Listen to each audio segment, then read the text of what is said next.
नमस्कार, मुद्दा देख रहे हैं आप। मैं हूं आपके साथ ऋषु त्यागी। पीएम मोदी और पुतिन ने जिस गर्मजोशी से मुलाकात की वो बता रहा है कि भारत और रूस की दोस्ती कितनी गहरी और अटूट है। हालांकि मोदी और पुतिन की मुलाकात पर यूक्रेन के राष्ट्रपति जेलेंस्की ने नाराजगी जताई है। उन्होंने मोदी के दौरे को यूक्रेन में शांति की कोशिशों को बड़ा झटका बताया। उन्होंने सोशल मीडिया एक्स पर लिखा, दुनिया के सबसे बड़े लोकतांत्रिक देश के नेता का दुनिया के सबसे खूनी नेता को गले लगाना निराशाजनक है। युद्ध की आग में जल रहे यूक्रेन के राष्ट्रपति जेलेंस्की का बयान उनकी हताशा को बता रहा है। लेकिन ये भी सच है कि भारत ने कभी भी युद्ध का समर्थन नहीं किया है। रूस यूक्रेन जंग के बीच पीएम मोदी के रूस दौरे पर दुनिया भर की नजरें हैं। दुनिया को यकीन है कि पीएम मोदी अपनी दोस्ती की वजह से पुतिन को जंग रोकने के लिए मना सकते हैं।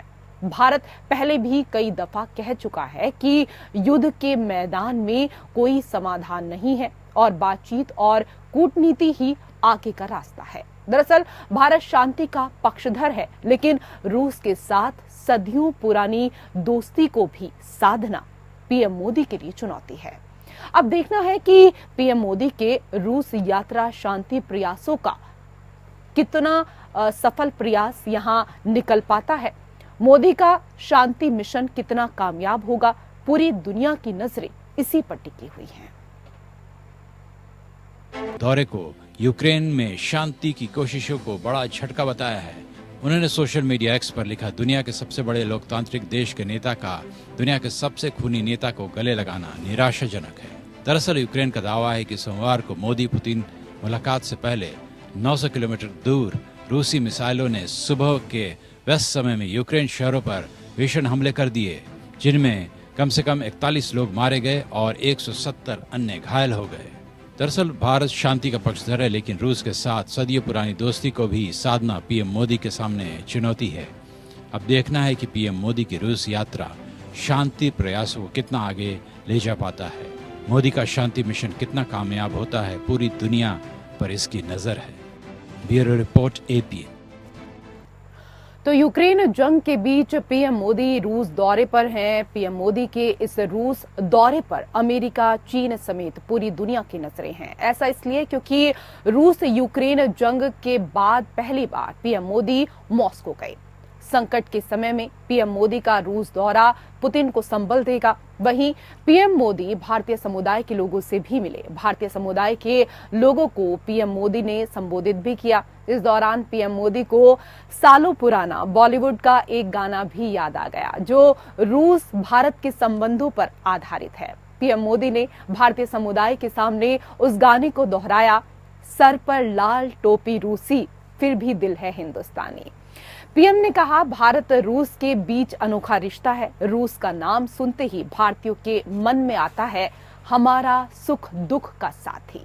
पीएम ने कहा कि मैं अपने साथ हिंदुस्तान की मिट्टी की महक लेकर आया हूं, 140 करोड़ देशवासियों का प्यार लेकर आया हूं, उनकी शुभकामनाएं आपके लिए लेकर आया हूं। तीसरी बार पीएम बनने के बाद मेरा पहला संवाद मॉस्को में हो रहा है। मुझे आज शपथ लिए पूरा 1 महीना हो गया है।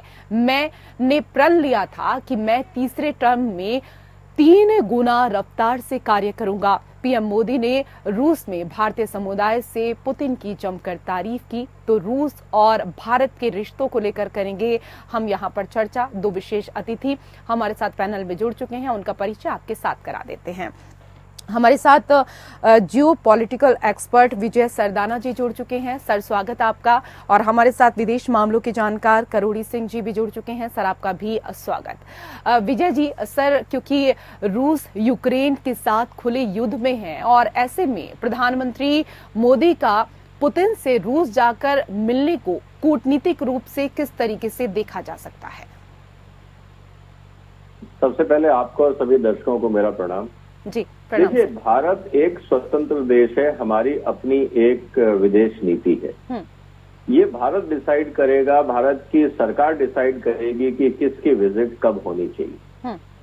ये बात सही है कि यूक्रेन पर ऐतराज है, लेकिन हम लोग ये क्यों भूल जाते हैं, जब भी यूएन के अंदर कोई भी पाकिस्तान की तरफ से प्रस्ताव भारत के खिलाफ रखा जाता था, यूक्रेन ने हमेशा पाकिस्तान का समर्थन किया भारत के खिलाफ।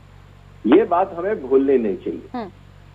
दूसरी तरफ जब भी हम अंतर्राष्ट्रीय स्तर की बात करते हैं और जिस तरह से रशिया और इंडिया का करीब पिछले 70 साल 80 साल का एक दोस्ती है और सुख दुख में हम लोगों ने साथ दिया है, जिस समय भारत को हथियारों की जरूरत थी, भारत को स्पेशल टेक्नोलॉजीज की जरूरत थी, क्रिटिकल टेक्नोलॉजीज की जरूरत थी, अमेरिका और वेस्टर्न देशों ने भारत को साइडलाइन किया।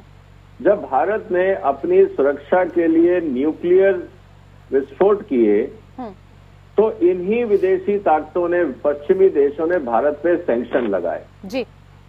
तो सवाल इस बात का है कि 144 करोड़ का भारत देश क्या किसी और देश के कहने पे अपनी विदेश नीति बनाएगा और अपने हितों के लिए उनके कहने से चलेगा?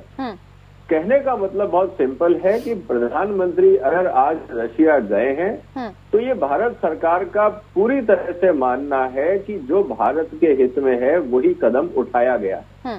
आज भी रशिया से हम लोग पेट्रोलियम ले रहे हैं, डिफेंस इक्विपमेंट ले रहे हैं और बहुत सारी चीजें हैं जी। इस बात को समझना होगा कि रशिया दुनिया का एकमात्र ऐसा देश है जिसके पास हर तरह के मिनरल्स हैं, हर तरह की टेक्नोलॉजीज हैं और हमेशा रशिया इंडिया जो फ्रेंडशिप है वो टाइम टेस्टेड रही है। बिल्कुल सही आप यहाँ पर कह रहे हैं विजय सरदाना जी। और कहीं ना कहीं क्योंकि करोड़ी सिंह जी, भारत और रूस के जो हित हैं वो आपस में जुड़े हुए हैं, लेकिन सर भारत जिस तरह से वैश्विक मंचों पर अपनी भावी स्थिति को देखा है उसी के अनुपात में उससे विश्व को वैश्विक मंचों को अपेक्षाएं भी हैं और मोदी का दौरा उन अपेक्षाओं की कसौटी पर अगर यहाँ पर बात करें तो किस तरीके से देखा जाना चाहिए?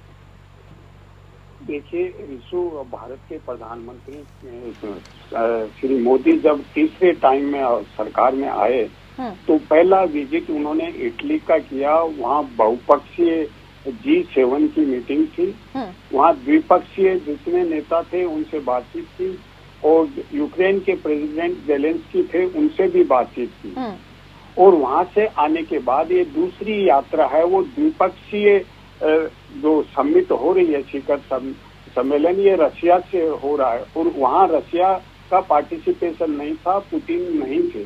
तो ऐसी स्थिति में बातचीत होना वहाँ G7 में निश्चित रूप से उन नेताओं के विचार जानने होंगे। हमारे प्रधानमंत्री ने एक समझ विकसित हुई होगी विश्व समुदाय के बारे में कि ये लोग क्या चाहते हैं और अब वो रशिया के प्रेसिडेंट से मिलेंगे तो निश्चित रूप में जो यूक्रेन का संकट है इसके बारे में बातचीत तो होगी। लेकिन बातचीत होने का मतलब ये नहीं है कि भारत कोई मध्यस्थता करेगा, क्योंकि जिस तरह का जटिल मामला है उसमें भारत मध्यस्थता से परहेज करेगा। लेकिन भारत की जो नीति है आज से नहीं, प्रारंभ से ही उसके दो मूल स्तंभ रहे हैं। पहला स्तंभ है कि डिहाइपेनेटेड पॉलिसी, एक से दोस्ती है तो दूसरे से दुश्मनी हो जरूरी नहीं है जी। और दूसरा है भारत की विदेश नीति का आधार कि हम किसी के अलाई नहीं हैं, तो हम ऑटोनॉमिक, हमारी जो स्ट्रेटेजिक ऑटोनॉमी है, स्वायत्तता चाहते हैं हमारे निर्णय की, हम किसी के दबाव में या किसी के कहने से नीति नहीं बनाएंगे। ये आधार स्तंभ हैं और इसी आधार स्तंभ पे भारत आगे बढ़ रहा है। क्योंकि भारत का अमेरिका के साथ भी स्ट्रेटेजिक पार्टनरशिप है और रशिया के साथ भी स्ट्रेटेजिक पार्टनरशिप है और इसीलिए अमेरिका में जो रेगुलर ब्रीफिंग होती है, कल वो अमेरिका के विदेश मंत्रालय के प्रवक्ता ने ये स्पष्ट रूप से कहा है कि हम इसके बारे में चिंतित हैं। उन्होंने वर्ड यूज किया, वो कंसर्न है। अगर हिंदी में हम कहेंगे तो हमारी चिंताएं हैं भारत और रशिया के बीच जिस तरह की घनिष्ठता है। और उन्होंने ये एक्सपेक्ट किया कि कोई भी देश, भारत हो या कोई भी हो, रशिया से मिलता है तो उसको दो बातें समझाने की कोशिश करेगा। एक तो ये कहेगा कि भाई संयुक्त राष्ट्र संघ के जो उद्देश्य हैं, पर्पज है और जो प्रिंसिपल्स हैं उनके अनुसार काम करो, और दूसरा हर देश की संप्रभुता और अखंडता का सम्मान करो। तो भारत तो ये तो हमेशा ही करता रहा है। बिल्कुल, भारत की जो स्थिति और भारत का जो स्टैंड है, क्योंकि करोड़ी सिंह जी वो तो क्लियर है। मैं सर वापस से आपके पास आऊंगी, लेकिन एक बार विजय सरदाना जी से भी जरा थोड़ा चर्चा कर लेते हैं इस पर, क्योंकि देखिए अभी G7 की बात यहाँ पर की करोड़ी सिंह जी ने, और सर G7 देशों, नाटो, UN और यूरोपीय संघ के नेता रूस यूक्रेन संघर्ष को समाप्त करने में मोदी से महत्वपूर्ण भूमिका की अपेक्षा रखते हैं, लेकिन वो पुतिन से मोदी की निकटता को हजम भी नहीं कर पा रहे हैं। सर ये विरोधाभास क्यों है? देखिए, विरोधाभास बहुत सिंपल है। वेस्टर्न वर्ल्ड की जो ताकतें हैं वो चाहती हैं कि दुनिया उनकी उंगली पे नाचे। ये सिर्फ रशिया का नहीं, आप किसी भी इंटरनेशनल फोरम पे देख लीजिए, वो कोशिश यही रहता है कि जो एशिया में डेवलपमेंट हो रहा है, जो बाकी देश आगे निकल रहे हैं, वो उनसे हजम नहीं हो पा रहा है। अगर हम पॉलिटिकल पॉइंट ऑफ व्यू से देखें या डिप्लोमेटिकल पॉइंट ऑफ व्यू से देखें, तो वो ये चाहते हैं कि प्रधानमंत्री रशिया से मिलें, लेकिन जैसा हम कहते हैं हमारे हिसाब से, जो हमारी लैंग्वेज है वही आप इस्तेमाल करें, ये पॉसिबल नहीं है। और दूसरी तरफ जिस तरह भारत ने अपना एक न्यूट्रल स्टैंड रखा हुआ है रशिया के मामले में, क्योंकि हमारे जो देश की आबादी है वो 144 करोड़ है। दुनिया में कोई ऐसा देश नहीं है जो हमारी जरूरतों को पूरा कर सके। इस क्लियर है भारत सरकार को कि हम किसी भी देश से, जहां से भी हमारे हित सदते हों, हमें सबसे बना के रखनी है। हम किसी से दुश्मनी या बिना मतलब किसी और के कहने से हम अपने संबंध क्यों खराब करें? क्योंकि जब हमारी जरूरतें होंगी तो वो देश कभी साथ नहीं आएंगे और देश में भारत के अंदर जो आंतरिक स्थिति है वो भी बिगड़ सकती है। तो कहने का मतलब बहुत सिंपल है, भारत सरकार इंडिपेंडेंटली जो भारत के हित में है, जिससे मिलना है वो मिलेंगे। रशिया इसमें बहुत इंपॉर्टेंट पार्टनर है। वेस्टर्न वर्ल्ड जानता है कि पुतिन और मोदी के बीच में एक अच्छी दोस्ती है और वो समाधान चाहते हैं कि इस समस्या का निकले, लेकिन समस्या ये है कि अब ईगो पॉइंट की बात है। अगर बैक ट्रैक करते हैं तो किस आधार पे करेंगे? अगर इस लड़ाई को सीज फायर की तरफ ले जाना है तो एक मध्यस्थता की जरूरत है, तो वो मध्यस्थता कौन करेगा? वेस्टर्न वर्ल्ड पे रशिया का भरोसा नहीं है और रशिया का जो दूसरा दोस्त है चाइना, उसको वेस्टर्न वर्ल्ड उस पर भरोसा नहीं करता है जी। तो बीच में भारत की भूमिका महत्वपूर्ण हो जाती है। हो सकता है कि प्रधानमंत्री जी इस समय रशियन लीडर को, जिसे कहते हैं कि उनकी सोच को समझने गए हों, वो क्या सोच रहे हैं, इस लड़ाई का क्या समाधान हो सकता है। हो सकता है कि कुछ विचार पुतिन साहब रखें, जो वापस आके मोदी साहब भारत में अपने जो विदेश मंत्रालय के अधिकारी हैं उनसे चर्चा करें और एक ट्रैक टू डिप्लोमेसी का रास्ता निकले। और हो सकता है आने वाले दिनों में कोई एक, जिसको कह सकते हैं बिहाइंड द सीन, एक डील को डिफाइन किया जाए, जिसपे बाद में वेस्टर्न फोर्सेस और रशिया मिलकर साइन करे कि चलो यूक्रेन में इन कंडीशंस पे हम सीज फायर करते हैं। तो ये कॉम्प्लिकेटेड है, लेकिन इस समय भारत के अलावा रशिया के सामने कोई ऐसा मित्र नहीं है जिसपे वो खुल के बात कर सके, अपनी बात रखे।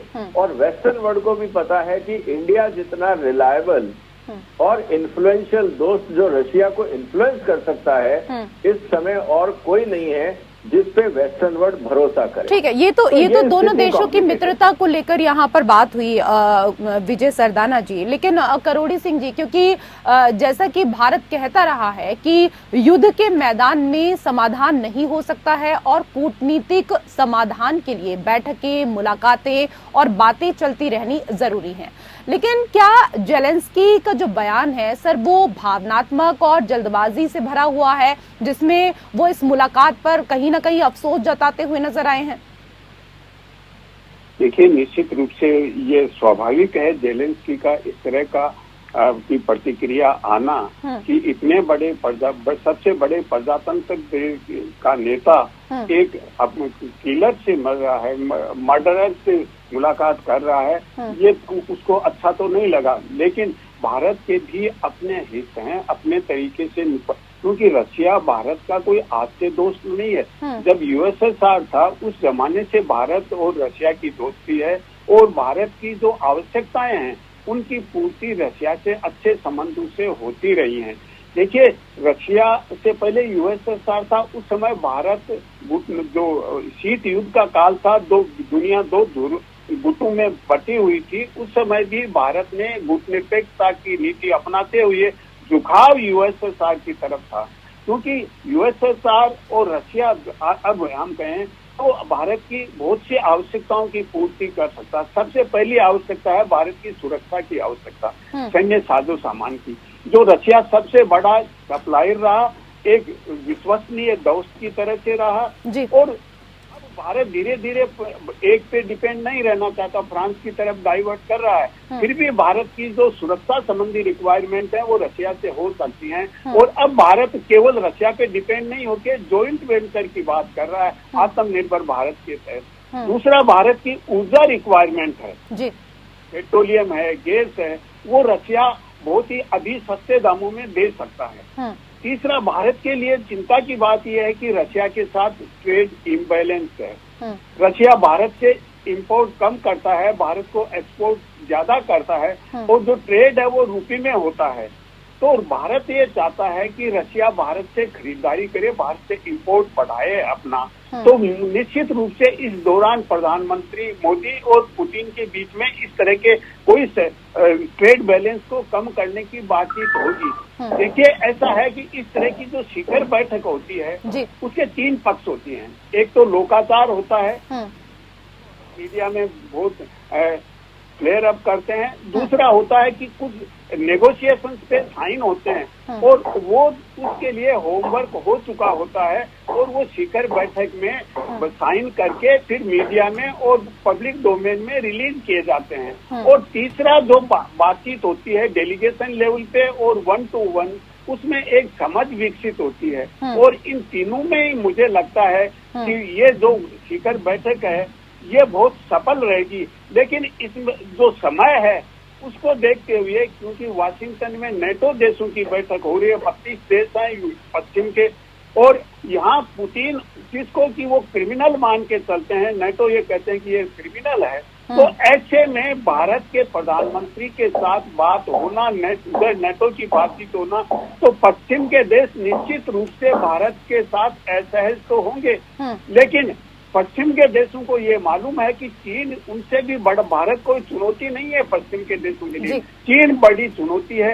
इसलिए भारत के साथ दोस्ती भी चाहते हैं पश्चिम के देश, भारत को पूर्णतः इग्नोर नहीं करना चाहते, और इसीलिए अमेरिका के साथ भी initiative for critical and emerging technologies का समझौता है। लेकिन अमेरिका जो डिफेंस टेक्नोलॉजी है वो ट्रांसफर करने में रिलक्टेंट है।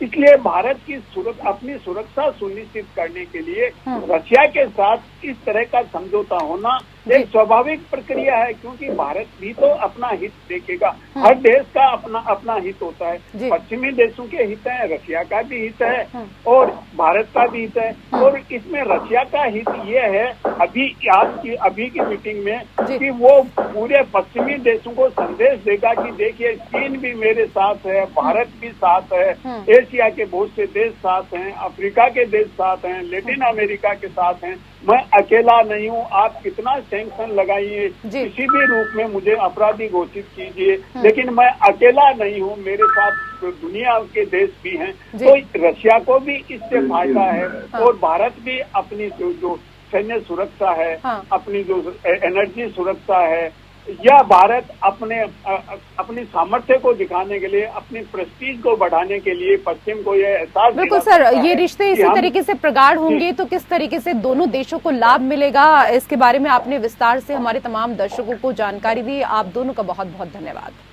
और इसी के साथ मुद्दा में मेरे साथ फिलहाल इतना ही। नमस्कार।